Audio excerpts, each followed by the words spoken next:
The snow began before the vows were spoken.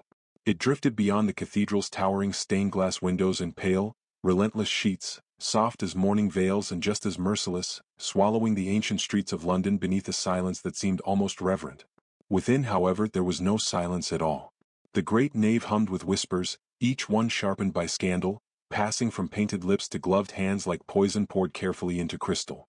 Lady Eleanor Ashcombe stood at the altar beneath a crown of candlelight, her hands trembling only once before she forced them still.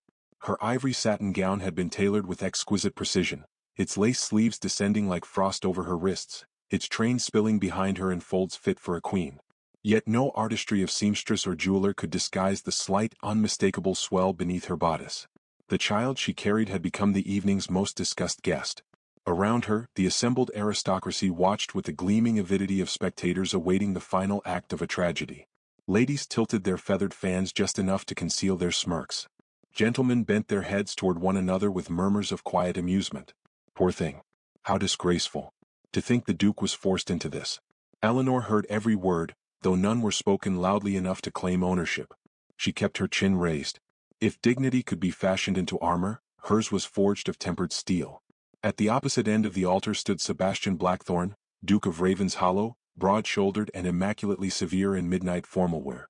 Candlelight carved hard planes across his face, but offered no warmth to his expression.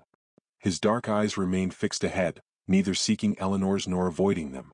He looked less like a bridegroom than a man attending his own sentencing. Once, nearly a year before, those same eyes had held something altogether different. She remembered a summer garden bright with roses, his gloved fingers brushing hers as he passed her a fallen bloom. She remembered moonlight across the terrace at Ashcombe Manor, and the rare, fleeting softness in his voice when he had said her name as though it carried meaning. That memory felt now like a cruel invention. The Archbishop's solemn intonations rolled through the cathedral. Vows were exchanged. Rings passed from trembling hand to unyielding finger. And then came the moment that would be remembered long after the wedding flowers had withered. When prompted to address his bride, Sebastian turned at last to face her fully. The room stilled. His voice, when it came, was low and measured, every syllable delivered with the polished restraint of a man long practiced in burying feeling. "You shall have my name, my title, and my protection, Lady Blackthorne." A pause followed, heavy enough to bend the air. "But never mistake duty for devotion." The words landed like the crack of winter ice. A collective intake of breath swept the cathedral. Somewhere among the pews, someone gave a soft gasp of delighted horror. Eleanor felt the blood drain from her face, though she did not flinch. To recoil would be to grant the audience its satisfaction. Instead, she inclined her head with such perfect grace that one might have mistaken his cruelty for courtesy. "Of course, Your Grace," she replied. Only those nearest enough to hear would have noticed the exquisite steadiness of her voice. The wedding breakfast that followed glittered with opulence and malice. Crystal chandeliers cast fractured light across silver platters untouched by appetite. Conversation flowed in smooth, poisonous currents around Eleanor as though she were both the occasion's centerpiece and its embarrassment. Sebastian scarcely spoke.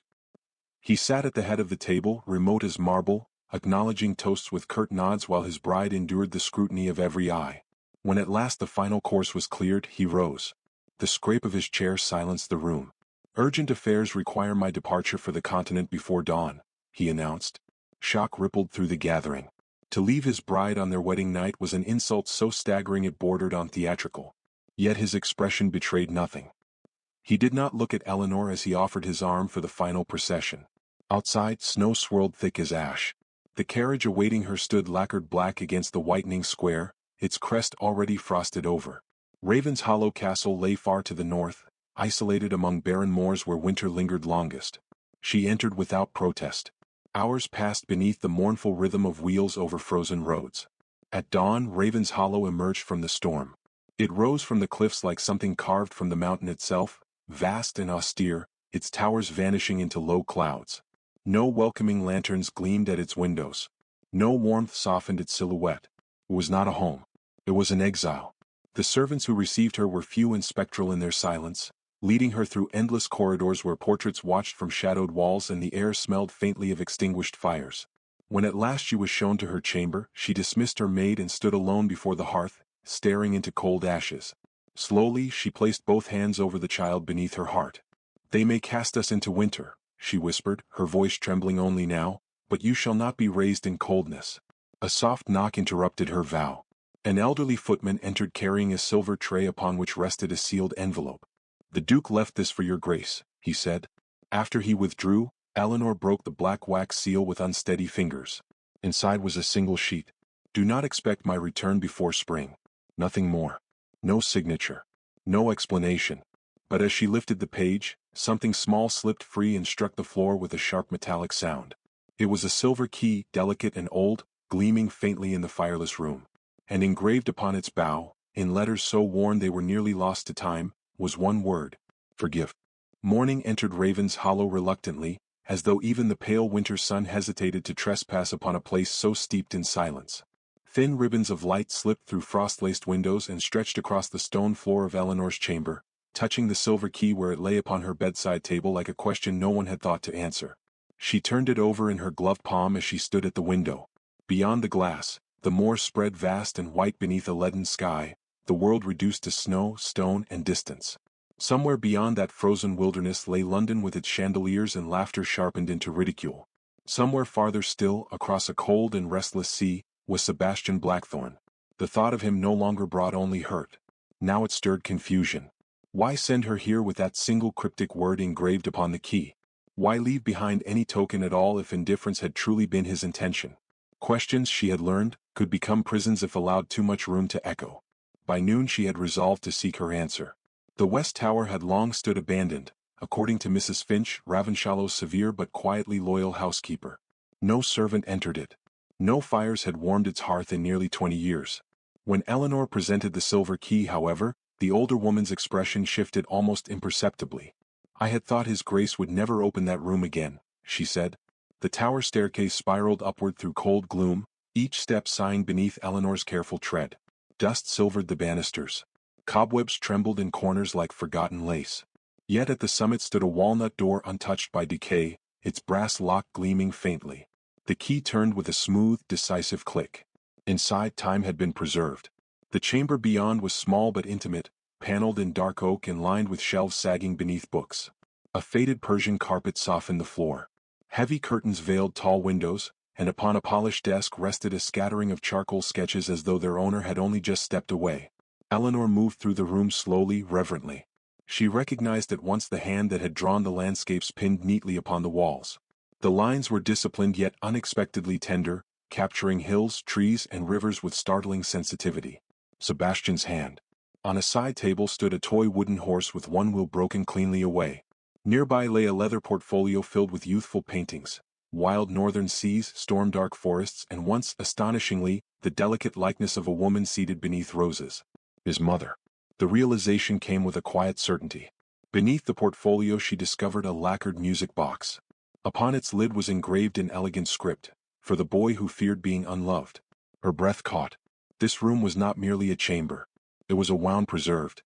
The Duke the world knew, cold, remote, impenetrable, had once been a lonely child who drew pictures and kept broken toys. For several long moments she stood motionless, one hand resting over the life stirring within her.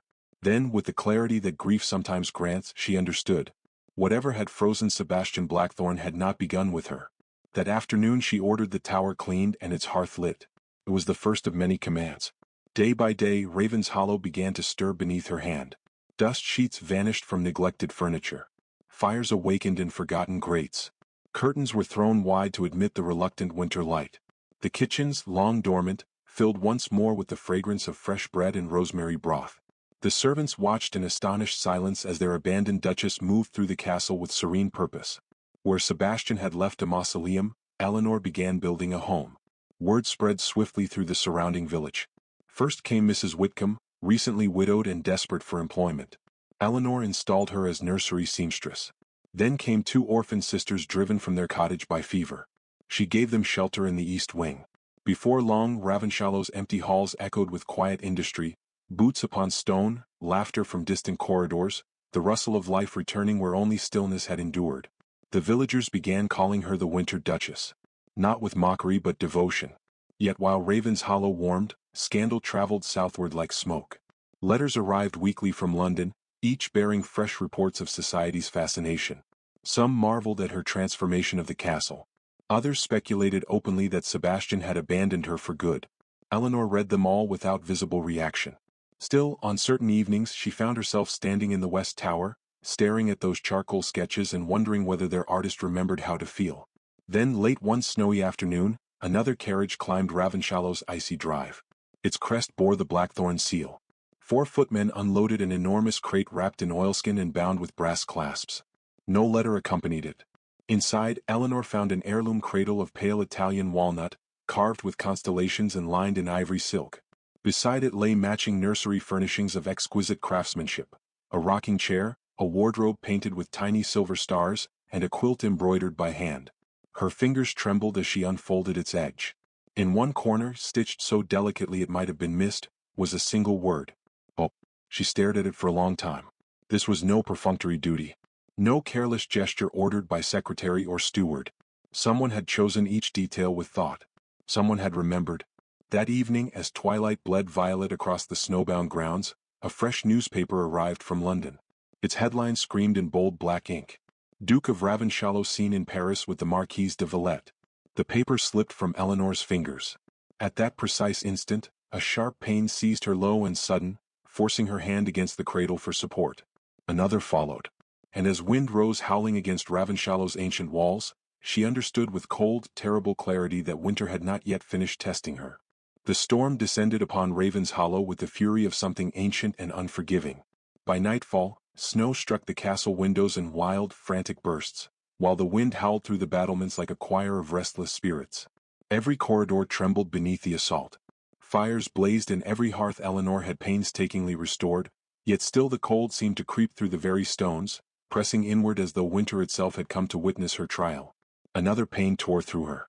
She gripped the carved edge of the nursery cradle, her breath catching sharply as the room tilted around her. Mrs. Finch was at once beside her, steady and composed despite the concern tightening her lined face. "It is time, Your Grace." The words landed with terrible finality. Hours blurred into a haze of firelight and anguish. The birthing chamber glowed amber beneath dozens of candles, their flames guttering whenever the storm hurled itself against the panes. The physician had been summoned from the village before the roads vanished beneath drifts, and now moved with grave efficiency between whispered consultations and measured reassurances. Eleanor scarcely heard him. Pain consumed all language. She clutched the linen sheets until her knuckles blanched white, her dark hair damp against her temples, every breath ragged with effort. Between contractions her gaze drifted helplessly to the window where darkness pressed like an omen. Paris. The newspaper's cruel headline still burned in her thoughts. She had told herself she no longer expected tenderness from Sebastian Blackthorn. Yet the image of him in another woman's company had pierced more deeply than she wished to admit. It was not merely jealousy. It was the terrible humiliation of realizing that hope had taken root where she had meant only to endure. Another wave of pain struck, wrenching a cry from her lips. Outside, somewhere beyond the storm's roar, a distant thunder answered. At first she thought it was the sky.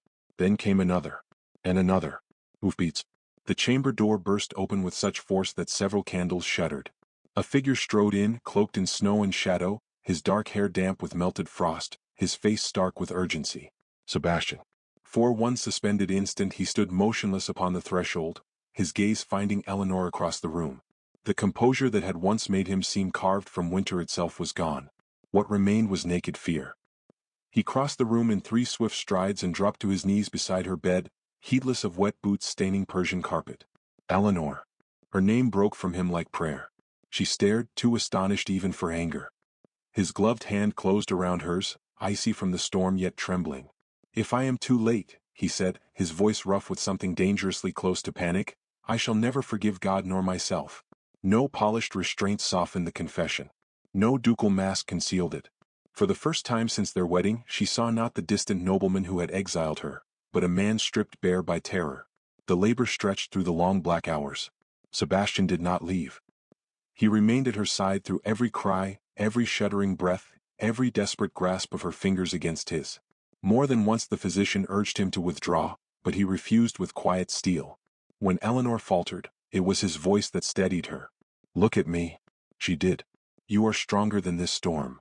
And when she wept with exhaustion, his thumb brushed the tears from her cheek with a tenderness so instinctive it seemed to astonish even him. At last, as dawn's first gray light touched the horizon, the room filled with a new sound. A child's cry. Thin and fierce and wondrous. The world seemed to stop. The physician wrapped the infant swiftly and placed him in Eleanor's trembling arms.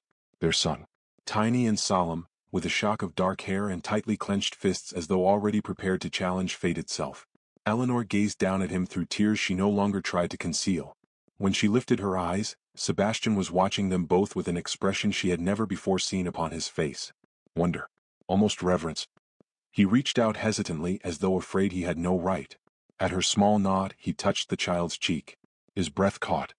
"He has your mouth," he whispered. The fire burned low by evening, casting the chamber in intimate gold. Their son slept in the cradle beside the hearth while snow drifted softly beyond the windows, gentler now as though the storm had spent itself. Eleanor sat wrapped in blankets near the fire, pale but steady. Sebastian stood at the mantel, his broad shoulders rigid with unspoken thought. At last she broke the silence. "The Marquise de Villette." He turned sharply. Her gaze held his. "The papers said you were with her in Paris." Something dark and bitter flickered across his features. Of course they did. Were they lying? For a long moment he said nothing. Then he crossed to the fire and knelt before her chair, placing himself lower than her in a gesture of startling humility. "My father left Ravenshollow drowning in debt," he said quietly. "Debts so ruinous they would have stripped this title from our son before he drew his first breath. The Marquise brokered financial accords with the French ministry. I sought her assistance and nothing more." His jaw tightened. "I told no one because I feared if the negotiations failed, scandal would devour what little security remained." Eleanor studied him carefully. "And sending me here?" His eyes lowered. "This castle was the only place my father's cruelty never touched. My mother made it her refuge." His voice roughened. "I thought if I placed you here, you would be safe from the world I could not yet mend." He looked up then and all pretense fell away. "I left because every moment beside you made me wish for what I did not deserve." The confession struck with quiet force. Her breath caught. Slowly she reached toward him. But before her fingers could brush his cheek, urgent knocking shattered the stillness. A servant entered, pale-faced, carrying a sealed dispatch marked with the royal crest. Sebastian broke the wax. As he read, all warmth drained from his expression. When he lifted his eyes to hers, they held the terrible gravity of gathering storm. "I have been summoned to London," he said. His voice fell to scarcely more than a whisper. "They mean to challenge our son's legitimacy before Parliament." London greeted them beneath a sky the color of tarnished silver. The city's grand facades loomed through drifting rain, all polished stone and iron severity, while carriage wheels hissed over slick cobbles as though the streets themselves whispered of scandal. From the moment the Blackthorn carriage crossed the square before Parliament, Eleanor could feel the eyes upon it. Curtains twitched behind townhouse windows. Gentlemen paused beneath umbrellas. Ladies leaned subtly from sheltered arcades, eager to glimpse the duchess whose child had become the season's most ravenous entertainment. Inside the carriage, silence stretched taut between husband and wife. Their son slept in the nurse's arms opposite them, swaddled in cream wool and oblivious to the storm gathering around his name. Eleanor sat beside Sebastian, her gloved hands folded tightly in her lap, her spine as straight as the cathedral columns beneath which she had once been humiliated. Yet this silence was not the same. At Ravenshollow, silence had been absence. Here it was anticipation. Sebastian's hand rested beside hers upon the velvet seat, close enough that she could feel its warmth through the narrow distance. Twice his fingers shifted, as though resisting the urge to bridge that final inch. Neither spoke. Words, she suspected, had become too frail for what waited ahead. The tribunal convened in Blackthorn Hall, the oldest chamber within Parliament's northern wing. Its vaulted ceiling disappeared into shadows. Tall windows admitted a cold gray light that glinted off brass sconces and the polished oak benches where peers of the realm had gathered to judge. Every seat was filled. At the chamber's center stood Lord Augustus Blackthorn, Sebastian's cousin and nearest rival claimant to the title. Tall, elegantly silver-haired, and carrying himself with practiced righteousness, he looked every inch the statesman. Yet his pale eyes held the glittering satisfaction of a man who believed victory already his. When Eleanor entered upon Sebastian's arm, a murmur rippled through the hall. She wore no jewels beyond her wedding ring. Her gown was midnight blue, severe in its simplicity, and her expression was one of serene composure that made her seem carved from moonlight itself. She would not grant them spectacle. Lord Augustus rose first. His voice carried easily through the chamber, smooth and sharpened by false regret. "It is with no pleasure that I question the succession of my own blood. Yet duty to the dignity of this house compels me to seek certainty. The haste of this marriage, the circumstances preceding it, and his Grace's conspicuous absence thereafter invite doubt no honorable man may ignore. The words fell precisely as intended. Measured. Reasonable. Poisonous. A rustle of agreement moved among several peers. Eleanor felt the old sting of humiliation threaten to surface, cold and immediate. She remembered cathedral whispers, lowered fans, Sebastian's devastating pronouncement. For one fleeting instant she wondered whether he would choose silence again. The Lord Chancellor turned toward the Duke. "Your Grace, how do you answer?" Sebastian rose. He did not glance toward Augustus. He did not address the chamber at once. Instead, before all assembled, he turned fully toward Eleanor. The movement alone shattered expectation. Slowly, deliberately, he reached for her hand. His gloved fingers closed around hers with unmistakable firmness. The chamber fell still. When he spoke, his voice rang through the hall with a force no one present had ever heard from him. "This woman is not merely the mother of my heir." He lifted Eleanor's hand to his chest, where his heart beat hard beneath black wool. "She is the keeper of my soul." A collective breath caught. Augustus's composure faltered. Sebastian faced the tribunal then, his dark gaze sweeping across every witness. "You demand truth. Then hear it plainly." He removed his gloves and set them upon the bench as though casting aside the final symbol of aristocratic restraint. "Our son was conceived not through scandal, nor weakness, nor obligation. He was conceived in love I was too cowardly to name." The words struck the chamber like thunder. Shock widened noble eyes. Somewhere a woman gasped. Yet Sebastian continued, each sentence stripping him further of guarded pride. "My silence wounded my wife. My absence dishonored her. I believed distance would spare her the burdens of my inheritance and the shadows left by my father's cruelty. In that belief I became cruel myself." He turned again to Eleanor. There was no audience now in his expression. Only truth. "Lady Eleanor Blackthorne restored Ravenshollow from ruin while I hid behind duty and fear. She gave life to halls I had allowed grief to hollow. She gave our son his first home."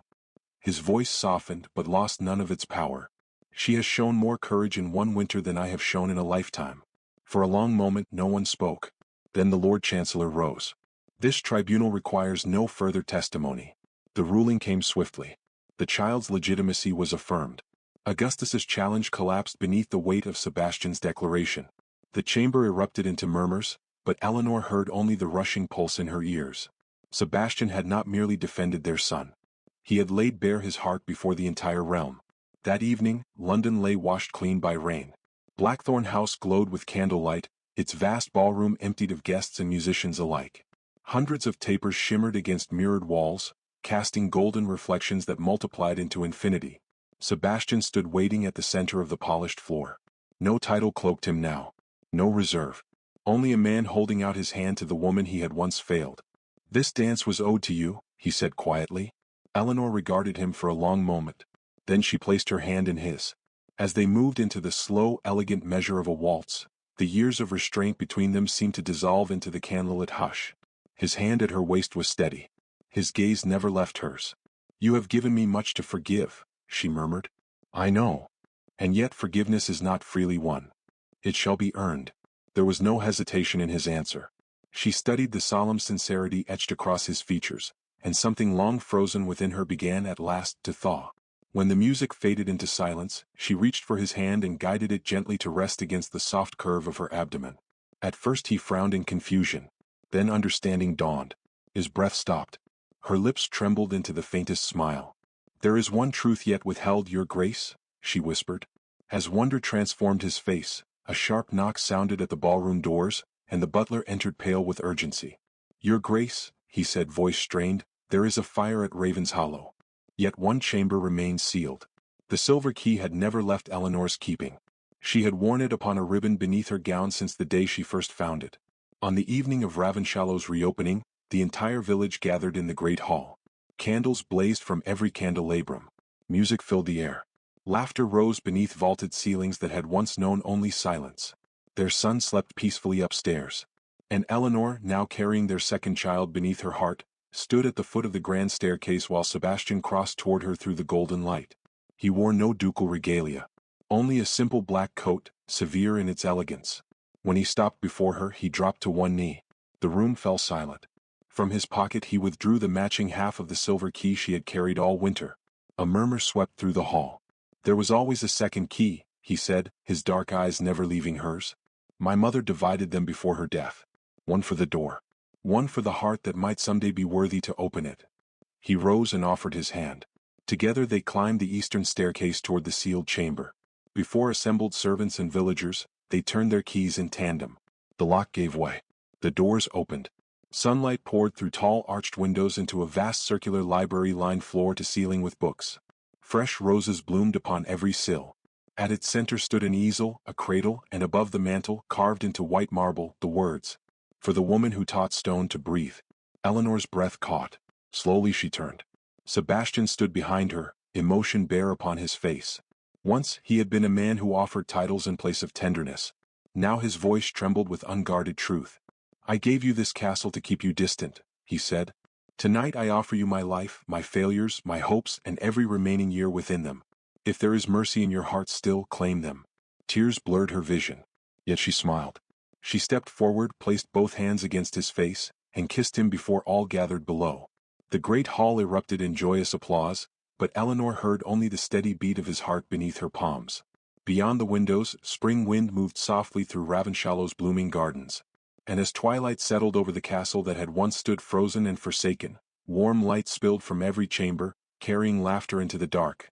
A quiet, radiant proof that even the coldest walls may yield when love is brave enough to remain until they learn at last how to breathe.